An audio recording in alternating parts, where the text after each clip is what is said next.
La transformation digitale chez Accor, c'est vraiment une question absolument fondamentale qui touche tout le cœur de métier du groupe d'abord.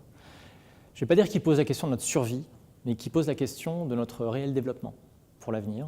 Donc c'est une question qui pose à la fois la question des fondamentaux de notre socle technologique, de notre distribution, de tous nos métiers, de l'expérience client et également du périmètre de nos modèles d'affaires. Donc on en est à étendre nos modèles d'affaires et je dirais accueillir de nouveaux marchés pour l'avenir. La dernière vague qui a transformé le métier hôtelier, c'est Airbnb. En fait, c'est une promesse d'expérience locale, tout en ayant un niveau de service entre guillemets suffisant pour se tenir. Donc nous, ce qui nous a intéressé, c'est d'attaquer ce marché, mais par le luxe. Donc on a racheté One Fine Stay.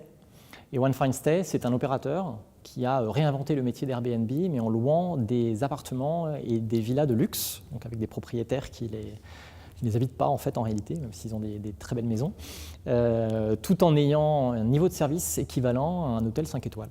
Et c'est ça qui nous a intéressés, parce qu'on est à la fois dans une véritable expérience hôtelière, mais on touche au métier de la plateforme, qui est de mettre en relation des gens qui viennent séjourner avec des propriétaires qui disposent d'appartements privés.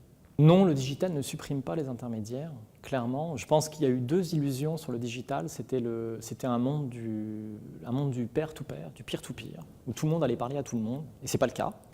Donc déjà, d'ailleurs, plus on voit le digital, en fait, c'est qu'on voit se mettre en œuvre des plateformes de plus en plus puissantes, au fur et à mesure que les générations augmentent. Pour autant, toutes les plateformes ne savent pas tout faire. Donc, il ne faut pas oublier qu'un modèle d'affaires efficace est un modèle d'affaires concis et focus. Donc en fait, toutes ces plateformes ont intérêt à collaborer les unes avec les autres. Au final, dans une chaîne de valeur sur un métier qui est comme le nôtre, le métier du voyage est un des métiers les plus complexes, c'est une expérience absolument complexe que fournissent plein d'intermédiaires. Donc on est loin d'avoir agrégé ça et en réalité, tout le monde est client et fournisseur les uns des autres.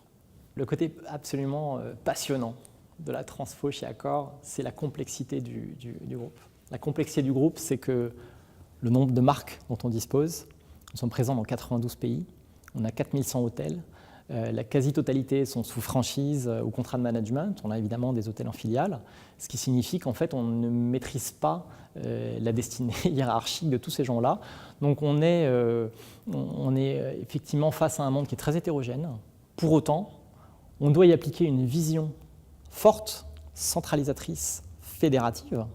Et ce qui a été important pour moi dans le processus, c'est de faire émerger les bonnes pratiques sur le terrain par la spécificité des hôtels et des personnes. Et donc c'est la valeur créée par les projets qui en fait le succès.